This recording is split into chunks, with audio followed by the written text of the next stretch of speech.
Hello, welcome to the second of the Bruntwood Prize for Playwriting live stream workshops for 2022. We're in the studio of the Royal Exchange Theatre, Manchester, home of the Bruntwood Prize. My name is Nicola McCartney and today's workshop is going to be about redrafting, which is actually quite a tricky workshop to give because everybody does it differently and there's no set way of doing it. So over the next kind of couple of hours, I'm just going to chat with these lovely people here who've come along today to find out more about redrafting. I'm going to take you through some exercises, which are things which I absolutely do when I'm working on any of my own scripts, and hope that that helps. But just big caveat again that everyone does it differently. There's no set formula, like with anything to do with writing plays. You will find your own way of doing it, and you can co-opt any of the methods that I'm sharing with you today because I've co-opted all of those, well, nearly all of those, from other people. So I just wanted to kind of start off thinking about, well, asking the question, why is it so hard? Who finds redrafting difficult? And if you find it difficult, what's difficult about it for you? Because lots of people do. You had a really great answer before we started. No, I was just I was saying that redrafting is probably my least favourite thing to do.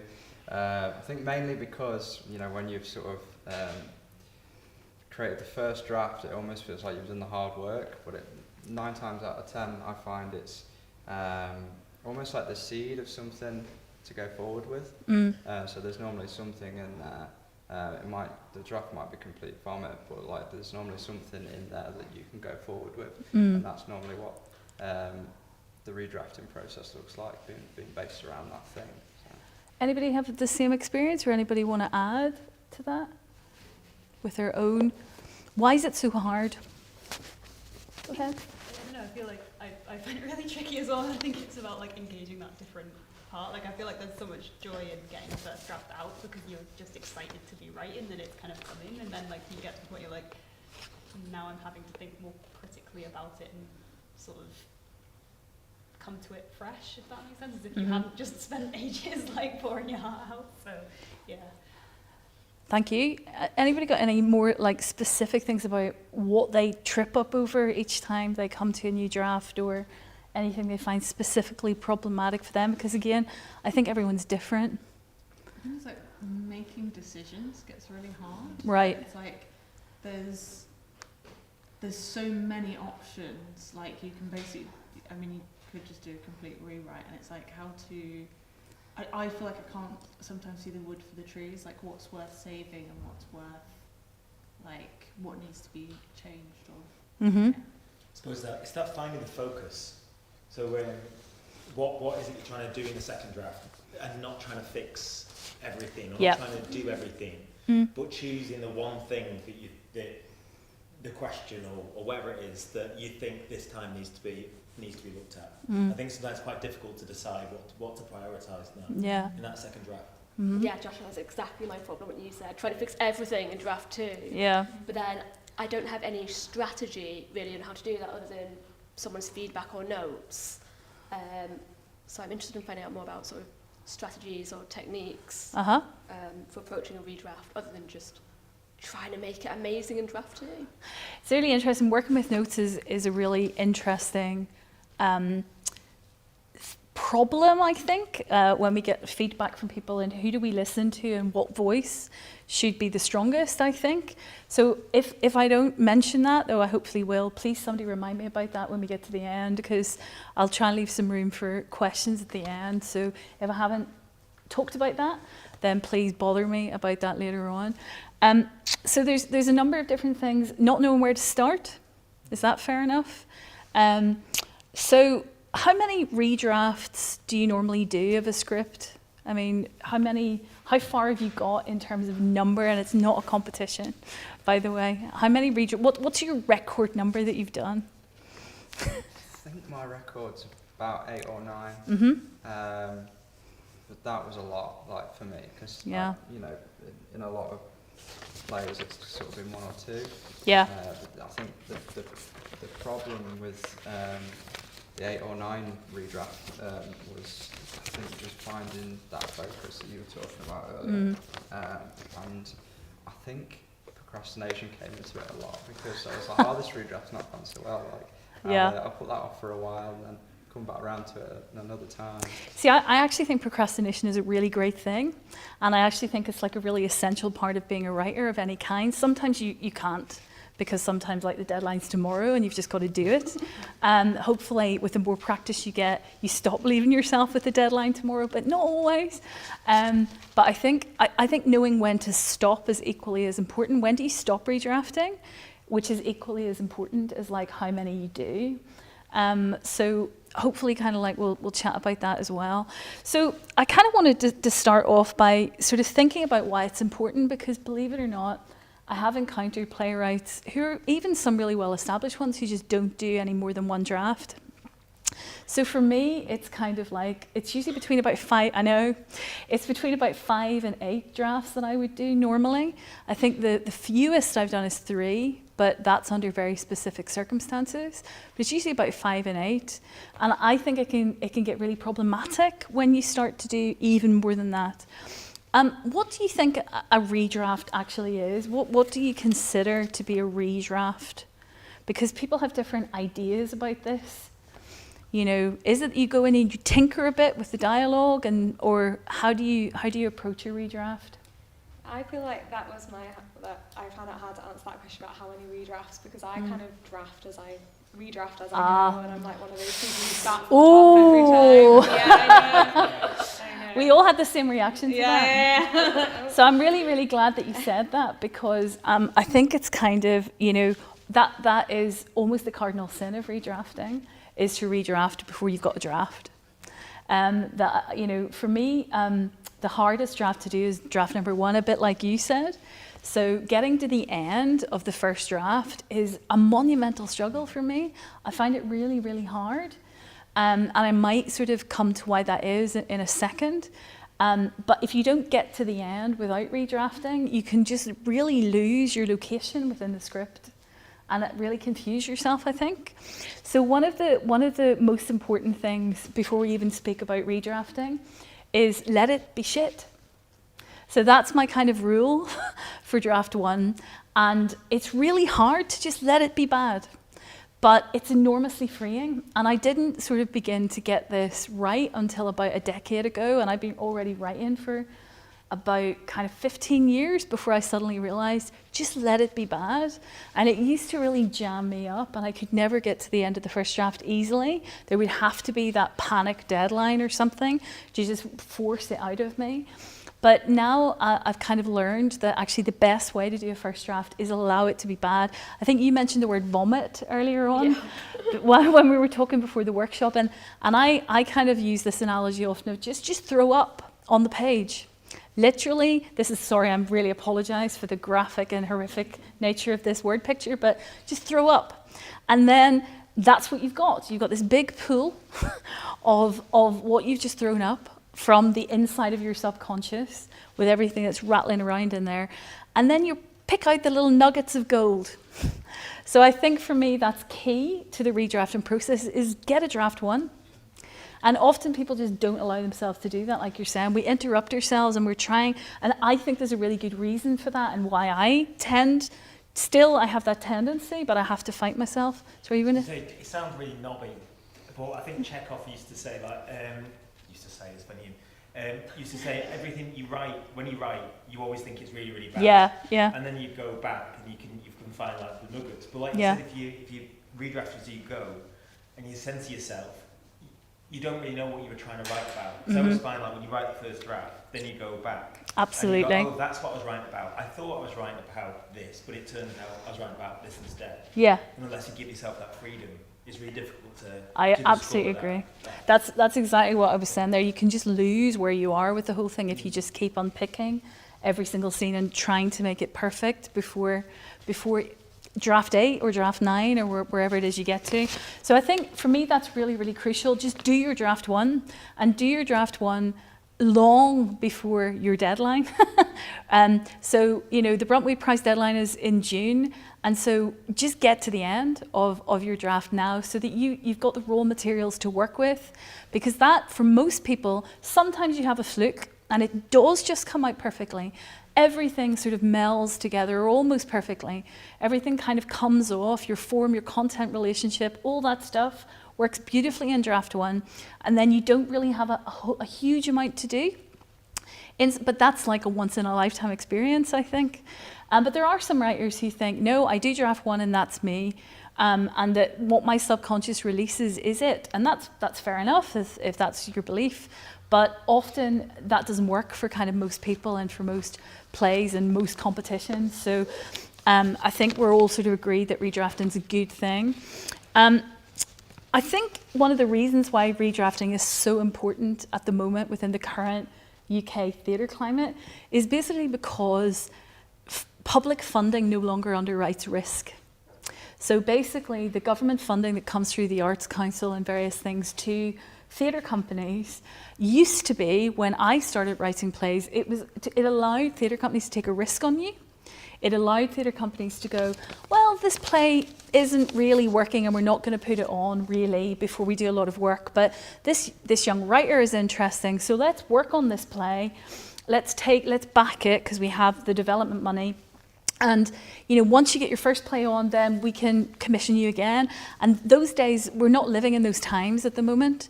So don't ever show your first draft, your vomit or your raw script to anyone. Never send that in unless you're absolutely convinced that it has come out perfectly. Kind of, you've got that kind of once in a lifetime fluke experience, because you want to kind of be putting your best foot forward. So I would say it's incredibly important. My guess, a good guess for me, is draft 3. Try to get to draft 3 before you send anything in, because and I'm going to talk about this in a second, the shape of redrafting. By the time you've got to draft 3, you kind of know what it is that you have most of the time, but again, not always. But most of the time, by the time you've got to the end of draft 3, like you were saying, Josh, this is Josh, isn't it? Sorry, that you sort of know what the play is, you know what it's about, and you know kind of its form, what form that kind of play is taking for you, and what that's going to do to the audience, how the audience are going to interact with that play. So I think it's really important. But I think just as a discipline, redrafting is incredibly important, because any artistic practice, it should be a critically reflective practice.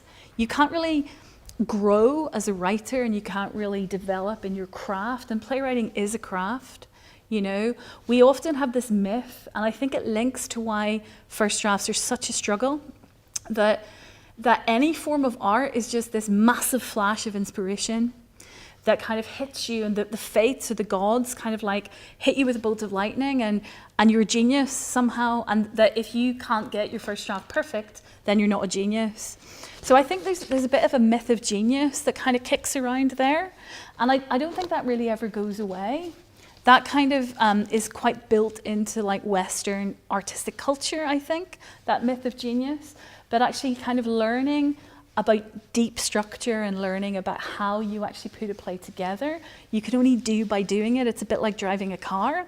I do run a playwriting program, but it doesn't matter. And I think structure is probably the only thing you can teach, actually, because everything else has to naturally be there in a person if they want to write plays. But I don't think you really understand about structure and form until you actually start doing it. A bit like when you if you learn to drive and you go out for your first maiden drive, your maiden voyage by yourself in a car, that's when you really learn to drive, because you're by yourself having to do it rather than someone kind of coaching you through it all. So that kind of like critically reflective practice, that learning your craft, is hugely, hugely important for any artist in any art form, I think, and that's why redrafting is kind of crucial. So what are some of the blocks then that we talked about? So I kind of think there are a few. There's that myth of genius, and also the fact that it's just incredibly hard. Redrafting is quite hard, because of all the things we've been talking about, like where do you start, etc., etc. And I think there's also this big elephant in the room, though, that we kind of have to deal with as artists, and it certainly is something that I always have to deal with, and it's quite simply my own ego.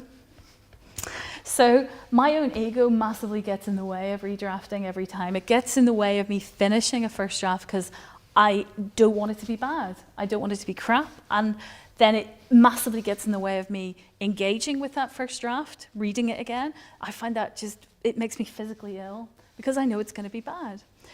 So I definitely think that ego is the enemy of art.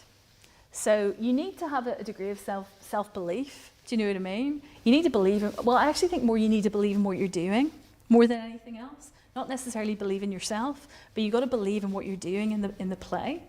And then you've kind of got to get yourself out of the way. So I think getting yourself out of the way is incredibly important. It's become really important for me. It's still a massive struggle. I find it very hard to get myself out of the way, either to finish a draft one or to redraft or to kind of and it's also because of the way our industry works. So our industry tells us that we have to project certain things about ourselves. There's a particular type of playwright that we have in our, I feel none of you are nodding and it's just me who's got this all going on in my head, but that we have to be uber intelligent. We're going to be, the kind of massively intellectual playwright, or we're going to be the really cool and groovy playwright, or we're going to be the working class hero playwright or whatever. So we have this image that we're constantly trying to project to the world, and we think that's voice. We think that's voice. Whereas actually voice isn't any of those things. Voice is you, the kind of internal soup that exists inside you, that unique kind of combination of your interest, your weirdness, because playwrights are pretty weird, and all your experiences and all of your likes and dislikes about theatre and film and art and all those things. That soup inside you is you. It's not the image that you want to project to the world. And that never goes away. For me, I'm still constantly fighting this thing that I really want to be rather than the thing that I'm doing. So a major thing is to just bring it back to the play, bring it back to the work. And I also feel that that's a massive way around writer's block, which I've also really suffered from in the past. That often I find that writer's block comes from this kind of shadow image that I've got in my head of what I want the play to be or who I want to be, rather what I want to project to the world rather than what it is. And the best way around that, I find, is just to go right back into the story, right back into the work itself. Again, harder to do than to speak about. So that's really, really difficult. I also think another block is not understanding your own rhythm. So let's go back again to the different draft numbers. So for me, I find draft one really difficult for the ego reasons that I've just explained, and I have to fight and battle myself to get draft one out, and that image and all those nightmares of rejection of this play that I also suffer from that keep me up at night. Draft two, once I've got to the end of draft one, is an absolute joy. I find that so much easier because, like we were just talking about earlier on, once you've got a draft one, you've got something to work with. Yeah, you can pick out the little nuggets of gold from the vomit, and then you can get onto your draft two. But what's the process? Where do you start with a draft two? So I'm going to kind of go to the first exercise, I think, now, because for me, the main thing is about what your passion is. So I talked about getting back into the actual story of the piece, the play itself, in order to bypass the ego or get over the fear of rejection. So the first task that I'm going to ask us to do in a second is, what's the big question?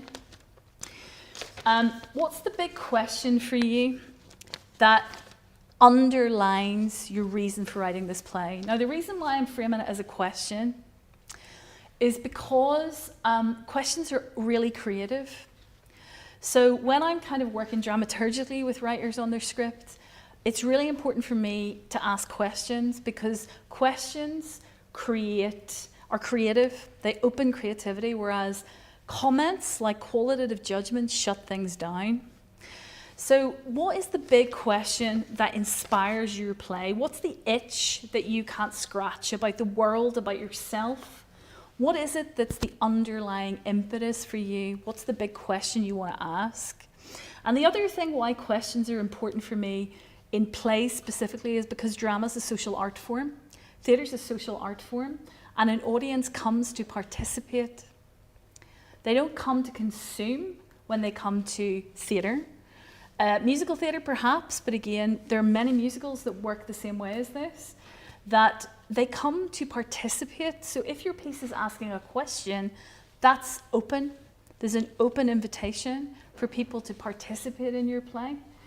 And when we come back after our interval, once we've kind of like looked at the exercise and those of you watching online have had a chance, I'm going to talk about that a little bit more. The other thing, so that's the task. What's the big question? You might have more than one question at the moment. Write all of those down. So if there's more than one question, write them all down, but then think about what the main one is for you. And that's where we're going to begin. So we're going to take a short interval now while we all do this exercise.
So hello Ian, hopefully you got on okay with that. Just after we went to the caption card, I was asked a really brilliant question, which was, what type of question are you asking me?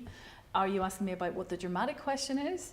Or are you asking what the question is which is inspiring the play, which came from Josh again? I think that's a really, really good question.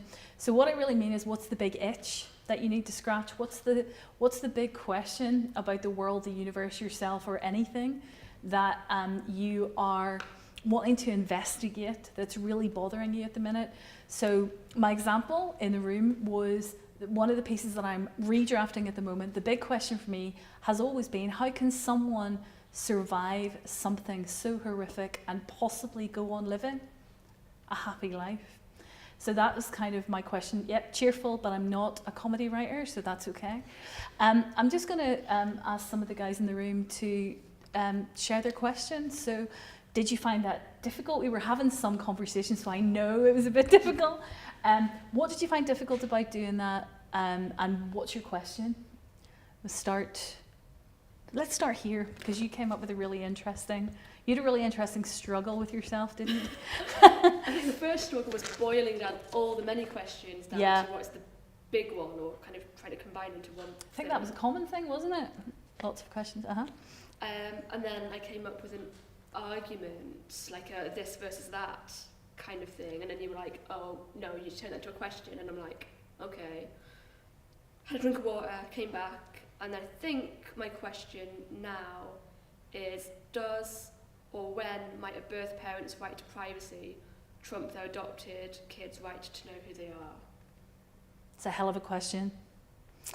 And I think for me that the reason why questions are more important than themes, so a question's not a theme, and a question's not an argument or a statement that you want to make. The reason, and I mean, you can do what you like. You don't have to use my methodology. It's not just mine. Many playwrights use this. But the reason why I think questions are important is because of that openness. So once you rephrase that as a question, it becomes a completely different thing, because you're having to be open. You're having to think about, you're having to explore. You're having to think about that in a completely different way. And your answer might instinctively be yes, but there's also a no. So if you turn it into a statement saying the child's right to privacy trumps the birth parent's right to privacy, then it's just a yes, and there's nowhere to go with that creatively. There's no other side to that,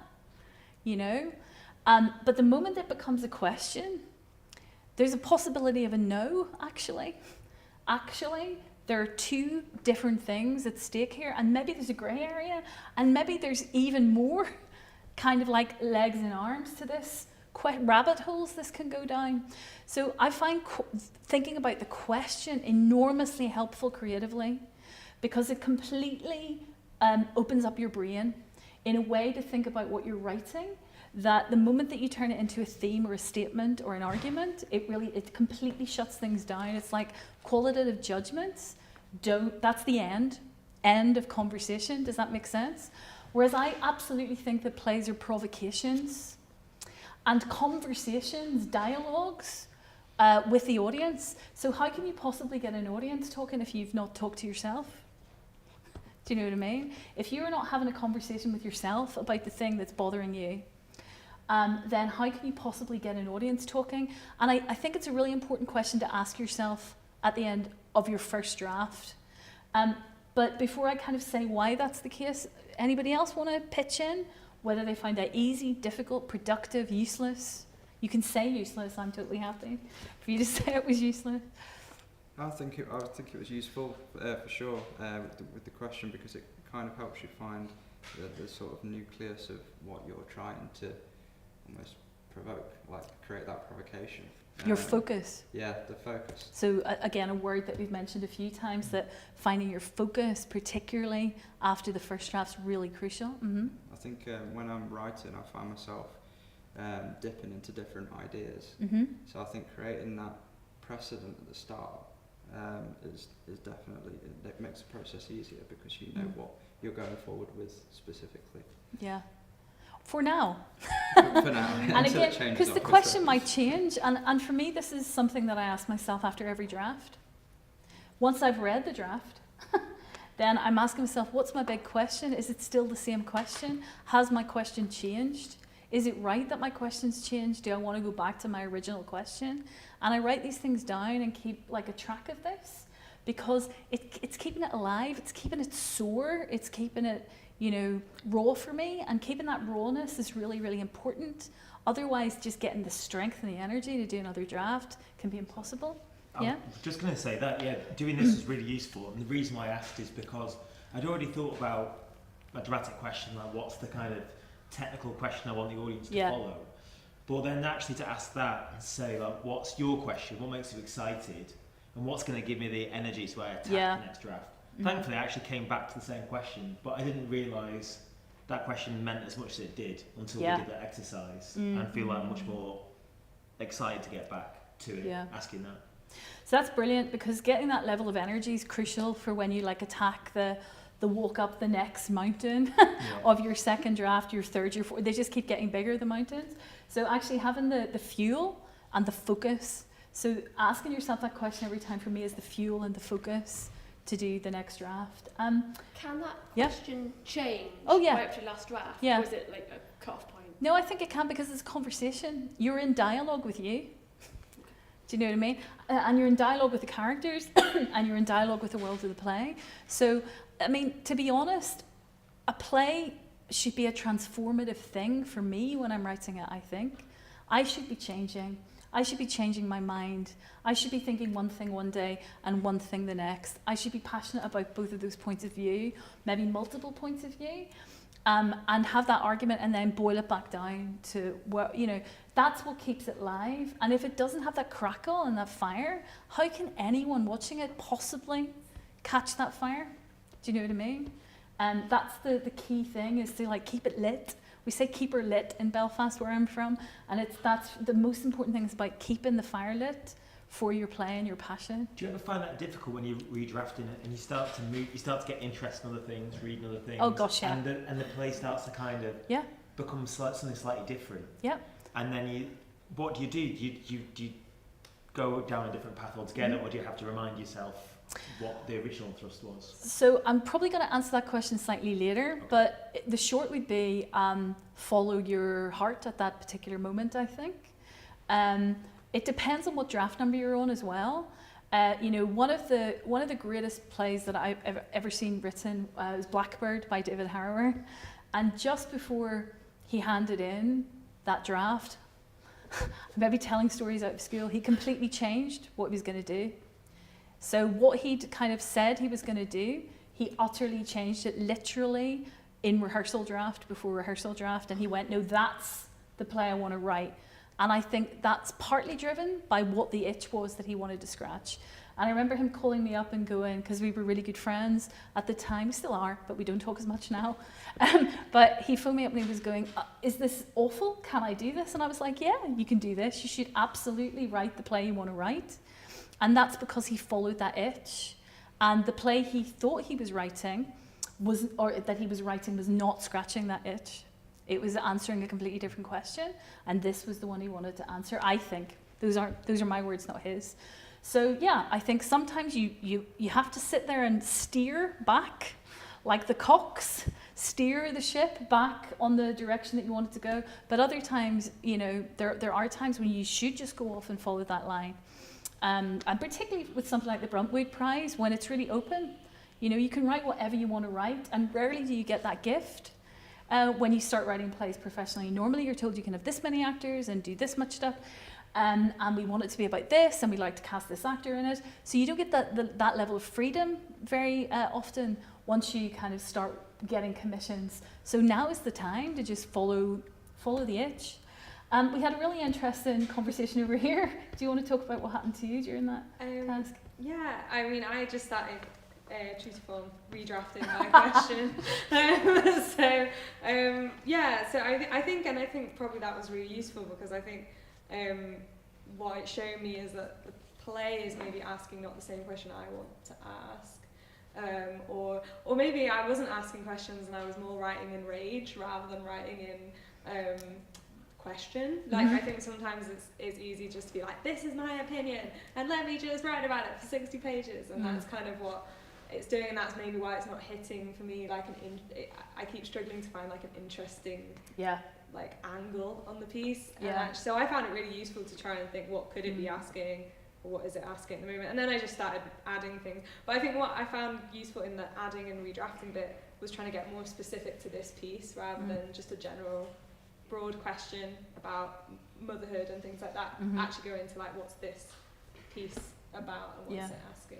I suppose to me that feeds in though, it being a question feeds in again to what do you think plays are for? So kind of for me, it's about a provocation to a conversation on something. It's about getting people to think, getting me to think. So if I'm not thinking, how can I possibly be trying to like provoke any kind of conversation for anyone else? And I've often written, it's really interesting you talking about an opinion. I think rage is a perfectly valid place to write from. Lots of playwrights do, so have I in the past and will again in the future. It's a vital fuel as well, but I think that if we write to simply share our opinions with the world, who cares? Go on social media. I don't think that's what a play is. Do you know what I mean? And I don't even think Brecht did. I mean, Brecht's kind of being held up as this kind of like, you know, he's going to tell us how we should think about the world. But one of kind of the, you know, the underlying principles of Brechtian drama is the dialectic. So that's that there are two sides that are fighting each other, and the truth is somewhere in the fight of those different kind of like points of view and opinions. And you know, we live in a world where everyone's given their opinion and everyone, you know, is giving it incredibly solidly and with rage. So I think one of the most important things that drama can do is broker conversations and broker kind of debates. But that starts with me. That starts inside my head, inside my heart. And if I'm not changing, you know, if the play's not transforming me, I don't think, for me, I've written a great play. It's not enlarging kind of the space within me, then I don't think I've written a great play. The other thing that this really links to then, and one of the things that I want to ask you to think about for a second, so we're just going to go back to the card for a minute when I outline this. Back to the card with the question in a second, because it's something that we were discussing earlier on and I just wanted to add in, is that what the big question of your play is, what the big passion is for you, links to me to something that we were discussing earlier, which is what do you want then to do to the audience and with the audience, because plays are also an experience. You know, an audience comes, Phyllis Nage says, an audience comes to participate. Yeah? An audience comes to experience something, to undergo an experience, to engage in the play. There are lots of different types of genres. This is sort of a bit about genre, I suppose, and the different types, and there are many, many, many. But what type of play are you writing? And does that type of play, like you just said, does the type of play you're writing actually fit your question? You know?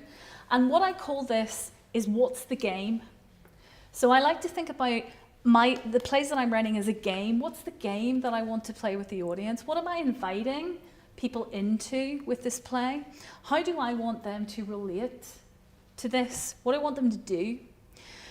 Do I want to fool them? Do I want to trick them? So, you know, there are some amazing plays that have been written that do magic tricks on the audience or completely turn the perspective around for the viewer, yeah, as they're watching the play. And those are often just really amazing experiences. So there's something transformational sometimes that people are trying to do. Sometimes it's about empathy. You know, I want the audience to really feel this character. I want to put the audience through a certain type of experience that is akin to what the main protagonist is going through or whatever. Or I want this to be a jigsaw that the audience put together. I want them to fit the pieces together. So I just want to take just 5 minutes of a break now to ask the question, what's the game that you want to invite the audience into? And if you don't know what that is yet, just write down the question and save it for later. But if you have an existing draft, what's the game in the existing draft that you're inviting the audience into? What are the rules of that game? And what is it? What's their part in it?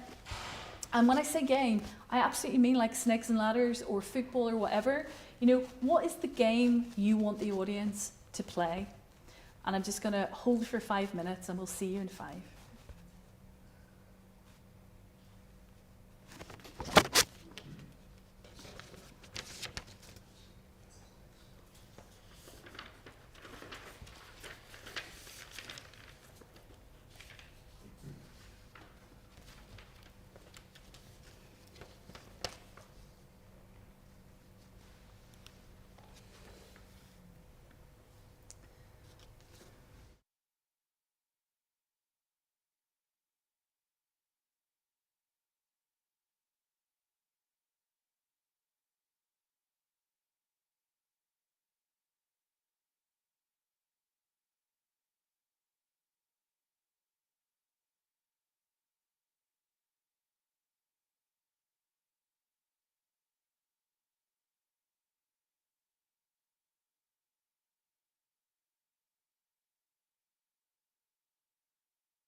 Hello, so welcome back. I hope that you got on with that little task, even though we had a different card up, which is entirely my fault because I just decided to do the what's the game exercise, having been asked the question earlier on. So it wasn't a technical flaw, it's a flaw with me. I just freestyled for a minute. So in terms of what's the game, what was useful about that for anybody?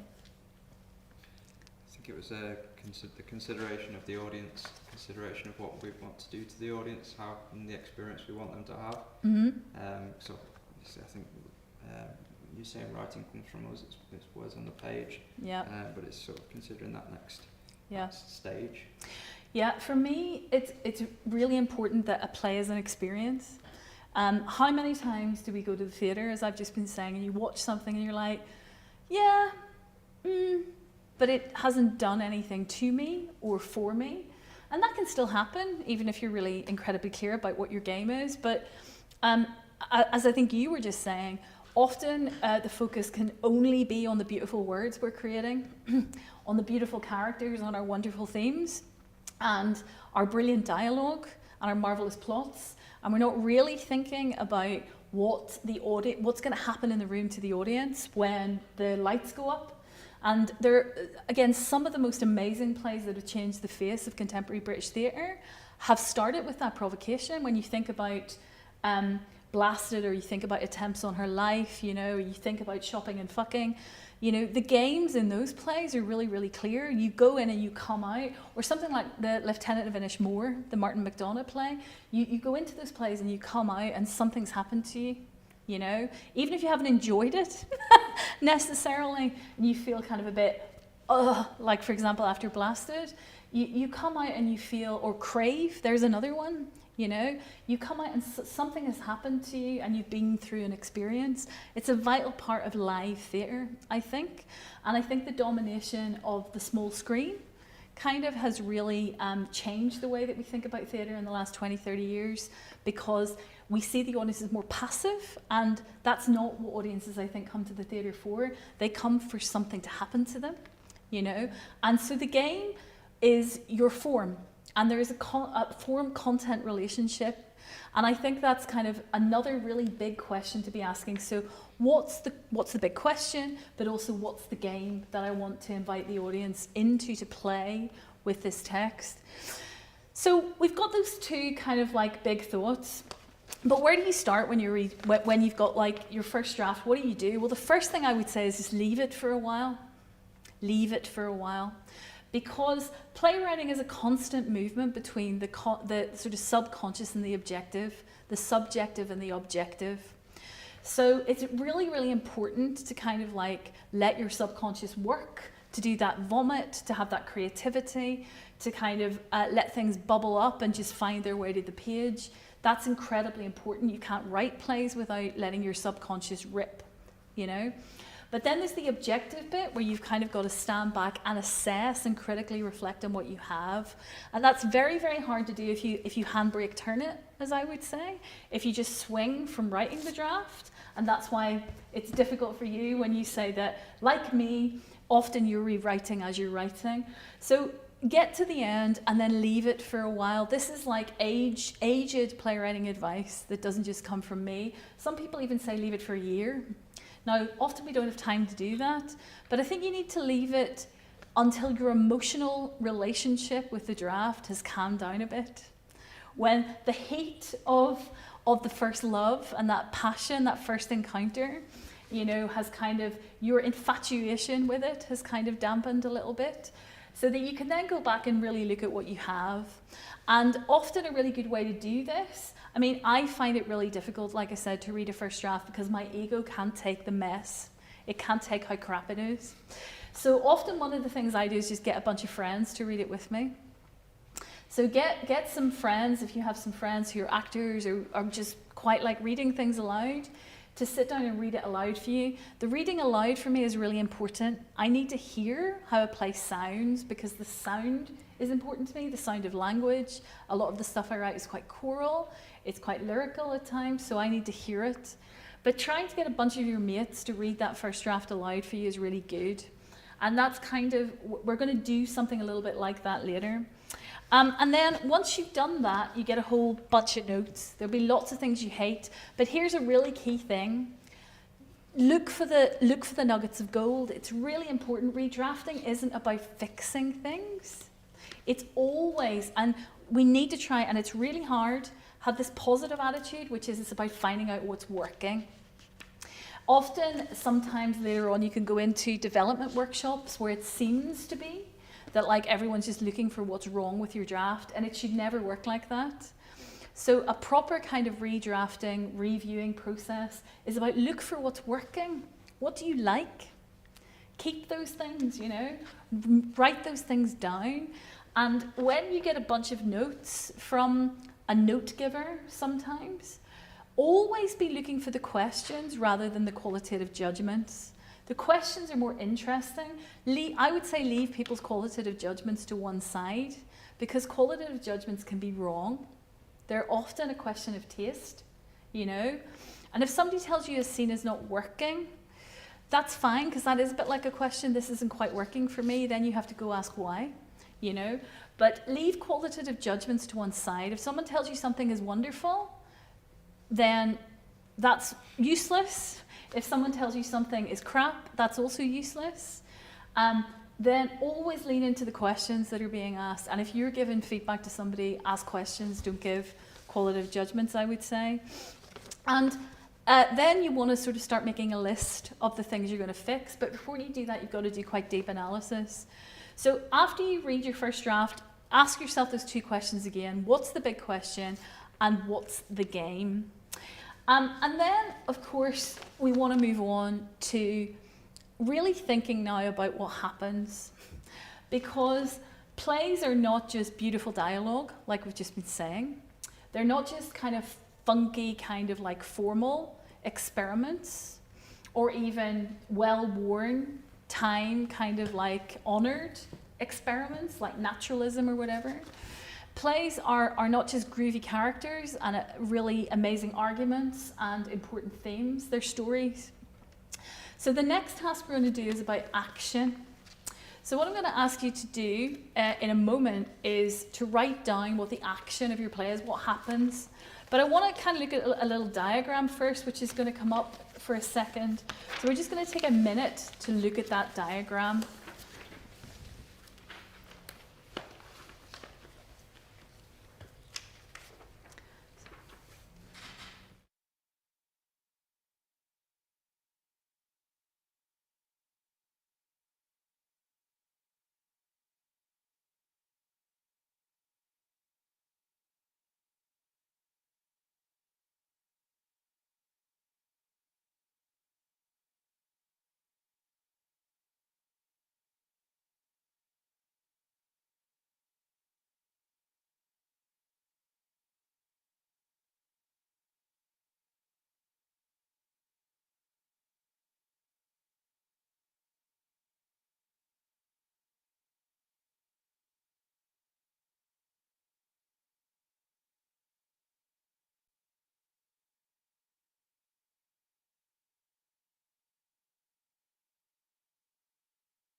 Okay, so the reason why I flashed that diagram up for a minute for you to look at was because often there can be a real confusion. We talk about action in a play, and we talk about kind of making things, dramatic action specifically. So I devised this little diagram to try to explain in the very simplest terms what dramatic action actually is.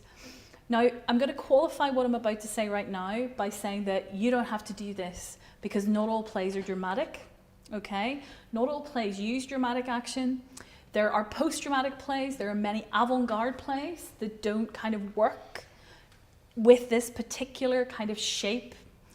But most of Western drama does, And some plays kind of move in and out of dramatic mode, and like the plays of Brecht move in and out of dramatic mode and narrative mode. Quite a lot of other plays do that aren't Brechtian necessarily, that don't have that sort of kind of Marxist kind of politic to them. There are other plays that do this. I do that quite frequently, moving between dramatic mode and narrative mode in my plays. But why this is important is because it is the dominant form. So if you're making an active decision to not do this, then you kind of need to understand why, okay? So with dramatic action, when we're talking about action, and when I ask you to write down what happens, I want you to kind of like think about that model. So what dramatic action is you have a character who wants something, and some things get in their way. And so classically that's been called the goal, or the desire, or the dream of the character, the thing that they want. And then we put these barriers in between the protagonist classically and the thing that they want. Now for me, those barriers come in 4 different types, and all the great plays, all of them, have these 4 different types of obstacle, of barrier, that come between the main character and the thing that they want. And these are interpersonal conflict.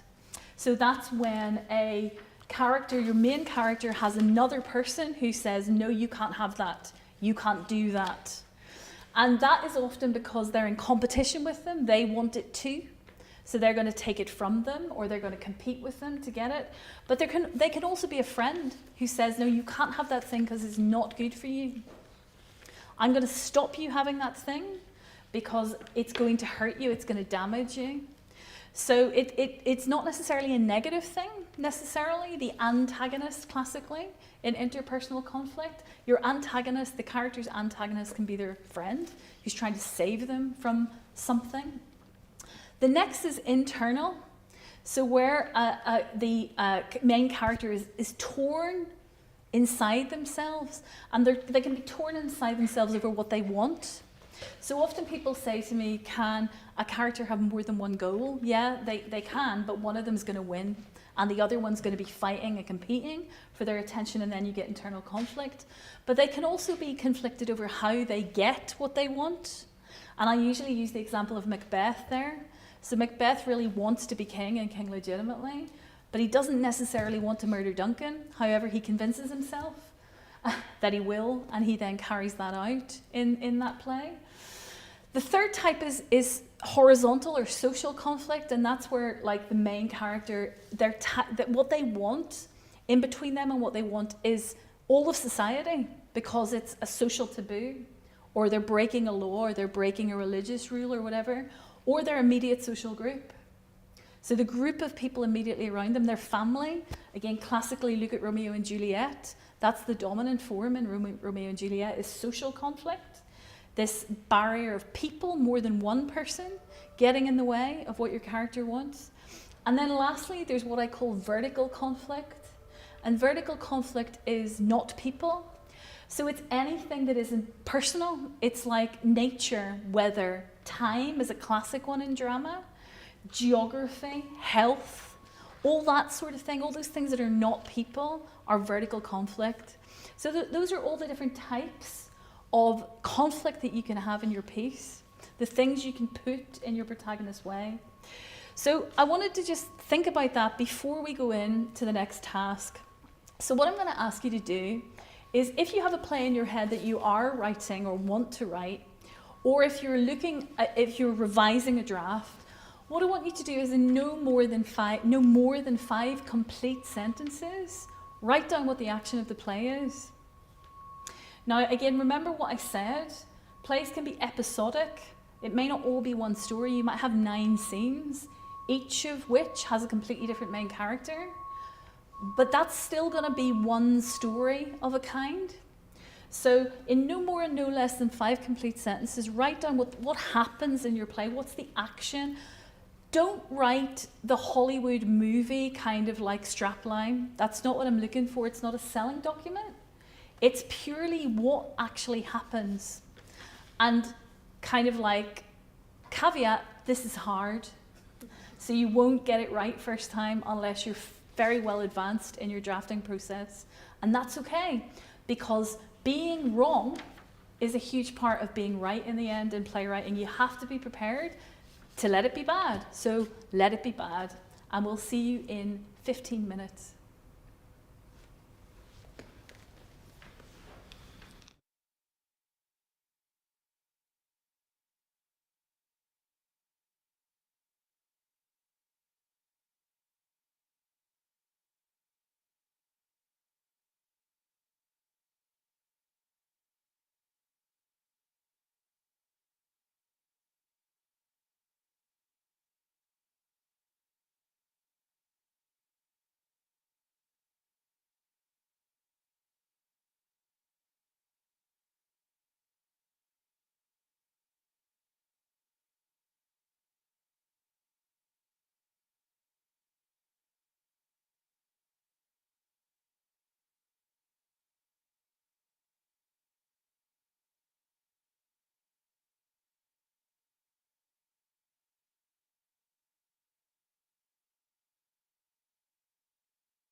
Well, welcome back after that. I think there was a lot of pain in the room here of trying to kind of write down what the story is, what happens, what the action is of the whole play.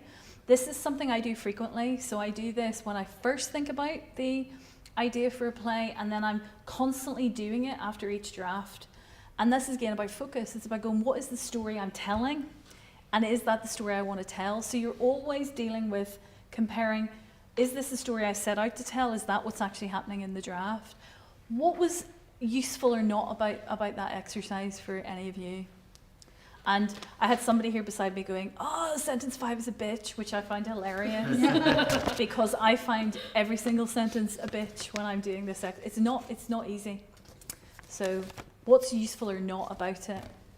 I think it was really good to clarify exactly what the conflict was for me. I think that was what I found most useful, is that like there were certainly bits like earlier on where I was very clear like exactly what the conflict was, but as it was going on, it was good to see like, oh, this is actually like a very, was it like personal one that was internal? Yeah. And like then this is more social, and like seeing how that changes. Yeah. Good. One of the things for me was, I was talking to you earlier, when I first wrote this draft, I had quite a passive central character, but in writing this, in terms of specifically what happens, I've kind of managed to excavate some of the moments where he is active, and how you can create certain situations rather than just be responding to action. So one of the things you said, which I thought was really interesting and is a really common problem, is that nothing was really happening in your play until quite late in, yeah? And it's because your protagonist, your main character, was passive, you said. And I think that's a really common problem, that we can spend so long setting things up or like illustrating the character. But Chekhov does this all the time in his plays. Most of his scenes are illustrating the character and the situation, and then something might happen kind of towards the end of the act. Blink and you miss it. And there's a real delight in that. So one of the things I really want to stress is that diagram isn't a formula. It's a model of a very specific, it's a model of dramatic action. You need to decide how you respond to that, because you can do, other conversation we just had was, what's a post-dramatic play? And I would say Attempts on Her Life is a really interesting one to look at, but there are many, many others that you can kind of like go and look at and see the difference, because it's an active choice how you decide to engage with this, whether you decide to go with the dramatic kind of action model or you're actively working against it because your big question can't be answered using this model. It's not going to scratch your itch. For you, that's not how the world works. And I don't have time to go into where this model comes from. It's really ancient, it's really old, it's really Western. One of my favorite forms of theatre is Japanese no, and it doesn't work like this. And I'm still exploring how that might affect, like that model might affect some of the ways in which I want to write in future. Theatre's big and wide and massive, but if you want to make something happen in terms of dramatic action, it's a model, not a formula, okay? Anybody have anything else to say about that before we move on? I think something that I found kind of tricky with it was having as like a two-handed, there's two protagonists who both have their own sort of individual goals, and then thinking about like the play as a whole, what their kind of combined goal is in terms of that, if that makes sense. Yeah. It's quite a difficult thing to articulate. But then I think feeding it back into what that like bigger question is the thing that sort of unites them. Yeah. If that makes sense. Okay, so let's move on a little bit. The second part of the question there was about choosing one scene that isn't working and then trying to write what the action of that scene is. Often we get stuck when we lose the story again, or each draft is about refinding the story for me, or the stories, because you can have multiple stories in one piece as well. So it's about refinding the story. What's the story? What are the audience going to get from this? Even if it's a really weird way of doing it, if it's not the dramatic model, then you're making decisions about what the audience are seeing at any given time, and you're being really focused about that. So we want to move on now to dealing with the tricky scenes. So I'm going to we're going to kind of cut to a scene card or a card in a second, And what we're going to do in the room is each of the writers here has brought a scene that they find particularly problematic. Now, you may not be able to do this today because you may be watching this alone, or when you, if you're watching the recording later on, you may not be able to do exactly what we're going to do now. So I'll invite you to have a break and make yourself a cup of tea, or to continue thinking about some of the other exercises. But what we're going to do for about 10 minutes is we're going to read scenes aloud for each other. Each of the writers here has brought a problematic scene. And what we're going to do is we're going to read the scene, and then we're going to do a particular thing to it. And I'm not going to say what that is. It's on your card because I don't want to preempt it for the writers in the room. But I'm going to ask the people reading aloud to do certain things to it. And when we reconvene, we can discuss what that's been and what effect that's had. So again, we're going to have a 10-minute pause now. Make yourself a cup of tea, or if you are with other people, then you will be able to do this exercise. Okay.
Hello, welcome back again. So I hope you had a nice cup of tea or whatever your tipple was there.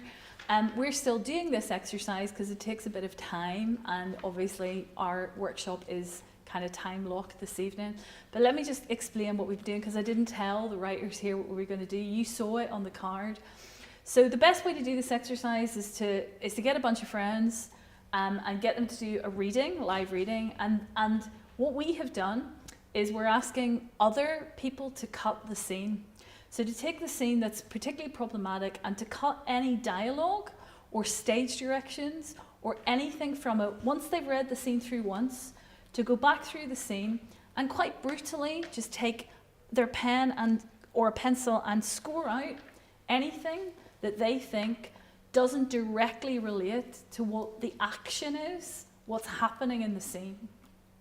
So that's going to affect things like exposition. It might affect lovely illustrative bits of dialogue about the character, lots of meandering and things like that.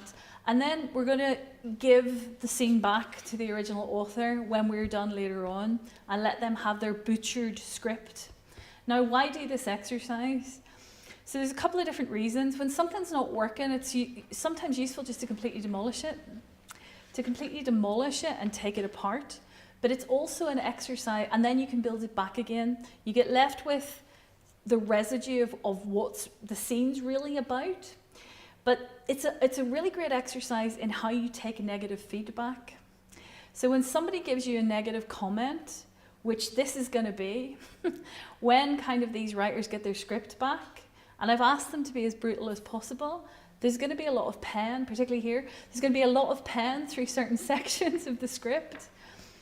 When you get negative feedback, it's incredibly kind of like soul destroying. But I think one of the ways I've found to deal with it, I actually love it now, but I'm a bit of a masochist, is to treat the negative feedback as a question. So when somebody says to you, I don't like this bit, that bit doesn't work, that scene's rubbish, that character's awful, it's useful to reframe it in your own head as them going, why is it there? Why are you doing that? What's that line for? What's that character in there for? Why is that scene there? So that it becomes a question to you after you've calmed yourself down and not punched them in the face. The next thing is to turn it into a question so that you then sit with it and you really ask yourself if those things should be there. And often you know why you've put that thing in, why that line is there, why that information is there at that point.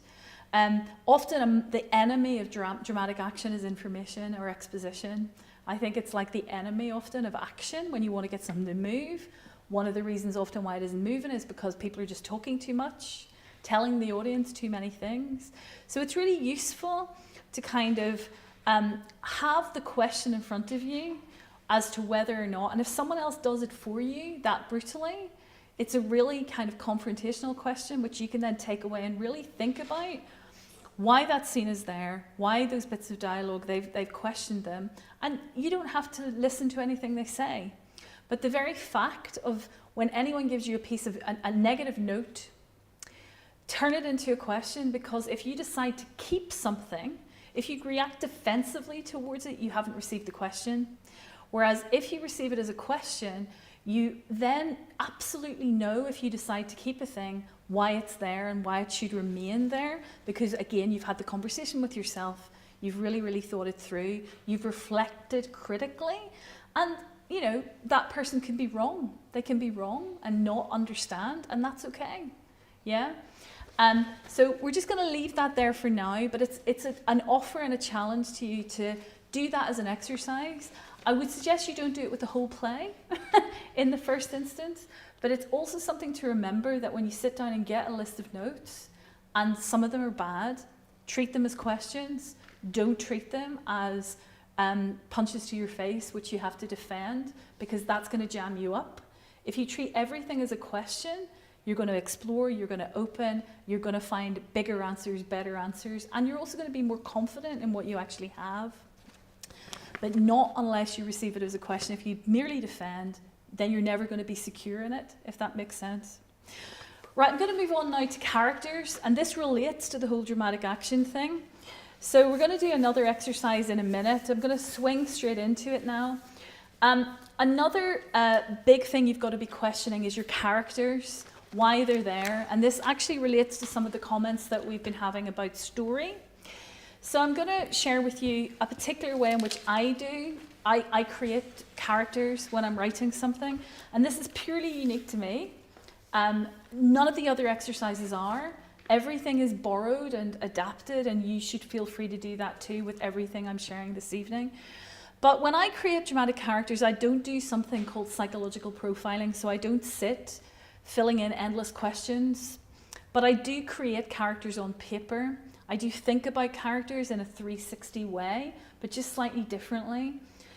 And I create characters in a way that then allows me to make them active. So to make something happen with those characters, that create opportunities. So it's another thing that I'm constantly revising, because I find that characters shift draft to draft. So the exercise I'm going to share with you now is something that I do at the beginning before I've written anything. But the answers that I come up with change draft to draft as I get to know the characters better and understand them as they start to move in the world of the play that I'm creating.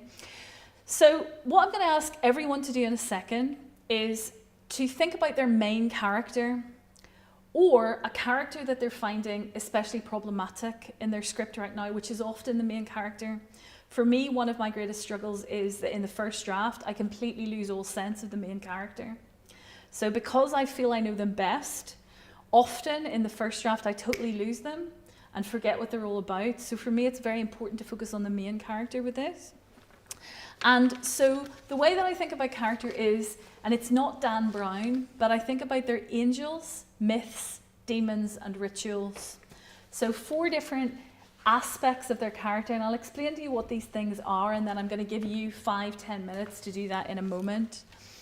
So angels, myths, and demons and rituals are, angels are the really positive things, and I write a list of 5 for my main character, and that's because it gives me some choice.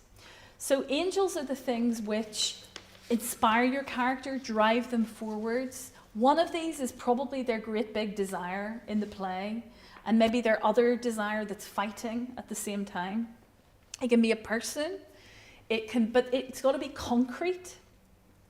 So it's got to kind of be like a naming word. Don't get ethereal with this.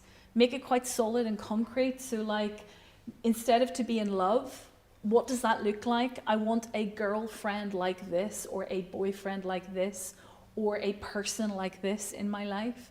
And I want my it to look like this. So angels, the positive things, one of which should be their big desire, dream, goal in the play, if you've got that, or in the scene if you're doing something more episodic.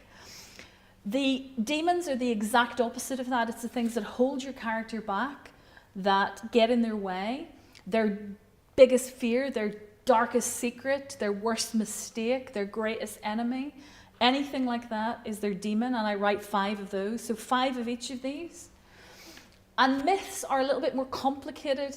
So myths are beliefs that your character has about the way that the world works, or which may or may not necessarily be objectively true, but that's on the basis of those beliefs they live their life. So it could be there is a God, and one day after death they will judge me. That's one type of belief. Or it could be, I'm so ugly I'll never have a partner, I'll never have a lover. Yeah? They can be small beliefs or big, they can be about trivial things or big things, but they're big to your character. They're beliefs which, they're values, or what psychologists might call their internal working models of the world. Yeah? 5 of those. And then rituals are physical things, ways in which your character does something, like how they get out of bed, how they brush their teeth, how they get in and out of the car, how they get up in the morning. So actual routines, ways in which, how they pray, how they eat a Kit Kat. Surprising how ritualistic people can be about how they eat Kit Kats. So anything like that, ways in which they do things that is always in a particular order. And actually we all have these. So I actually do exactly the same thing every morning when I get out of bed. And we all have these mini routines that we have. So think about those for your character. And I'm going to give you 8 minutes to do that just now. sorry, 7 minutes to do that just now.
Well, welcome back. I'm sure that you haven't finished all of your lists of angels, myths, demons, and rituals yet.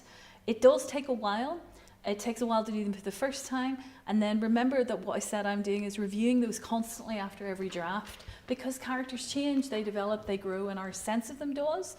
So going back and interrogating the characters is really important. But one of the main reasons that I do characters in this way is because of the relationship between character and plot, between character and action, basically.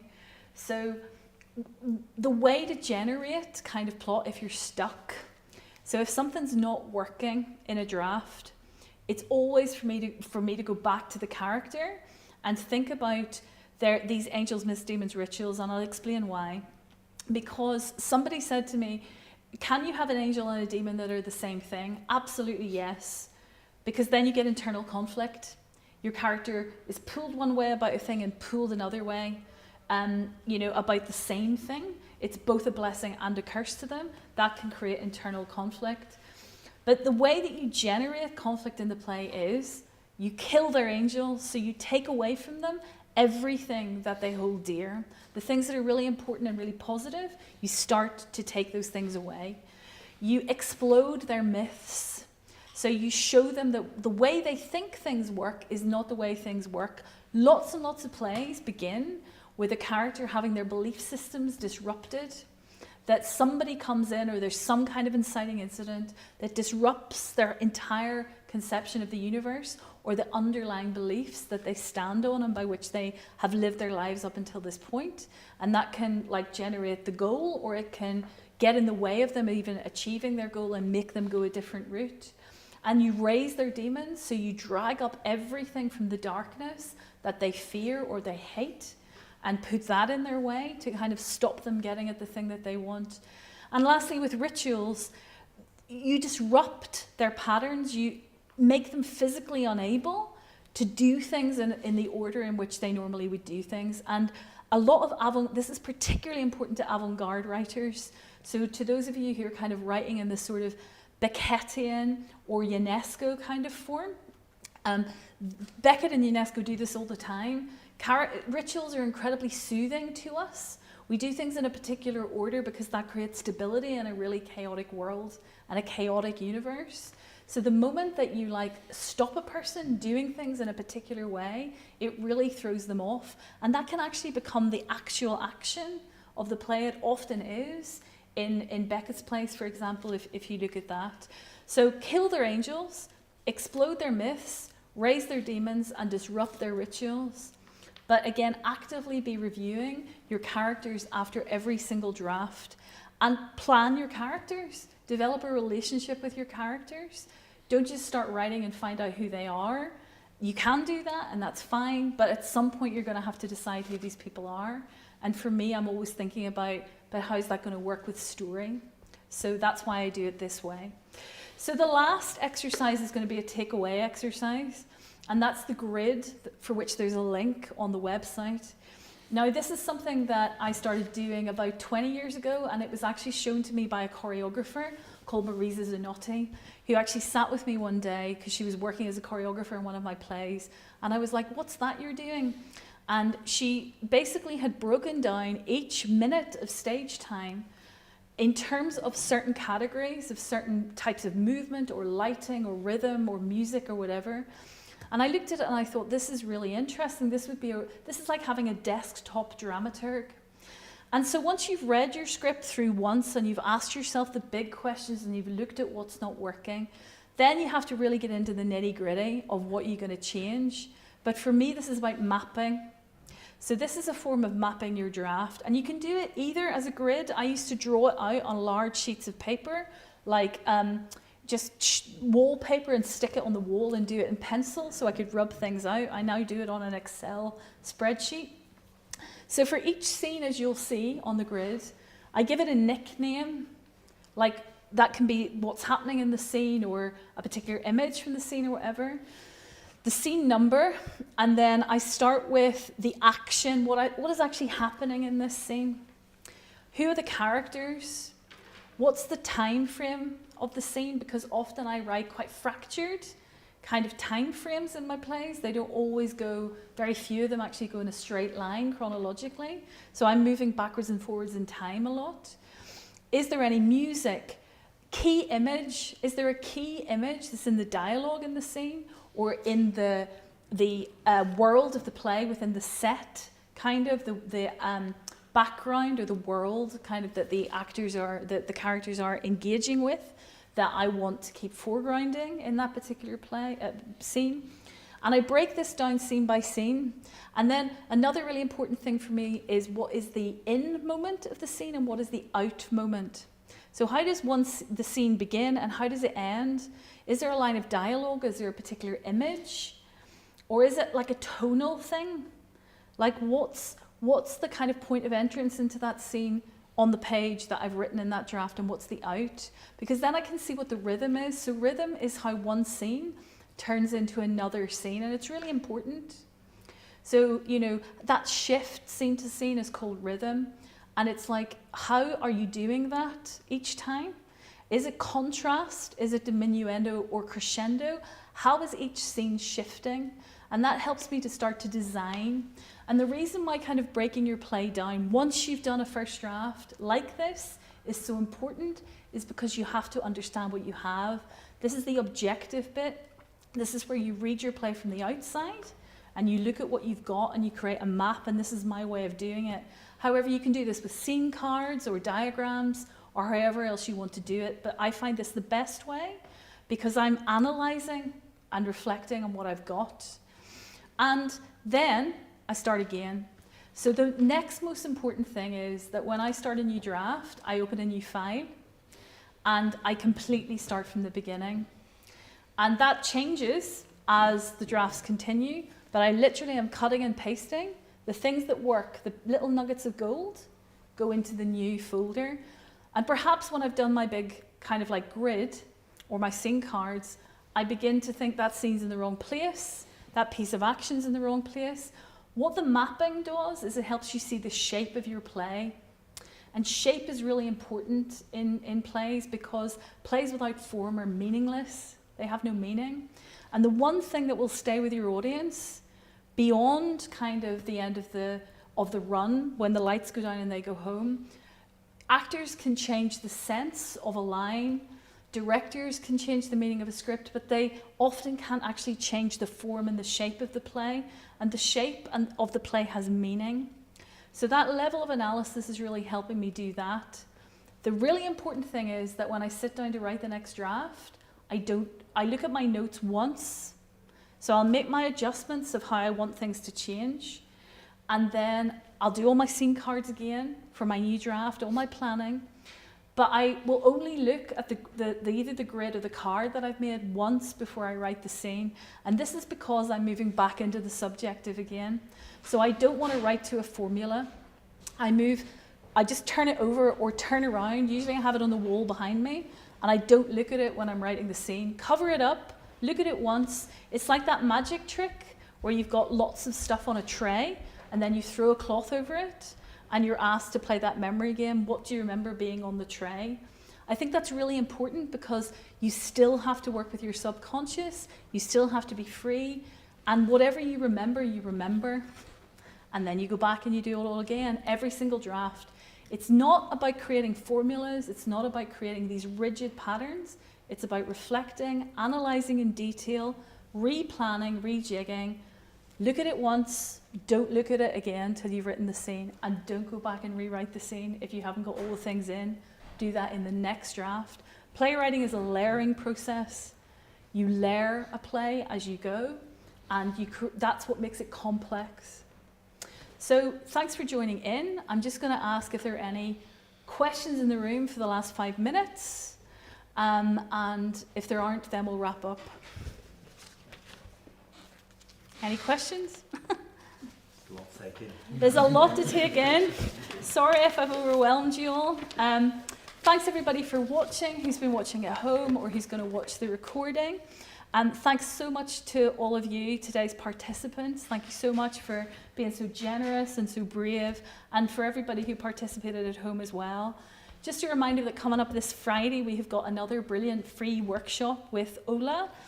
And join him here on writeaplay.co.uk at 6 p.m. for a workshop on when theatre works.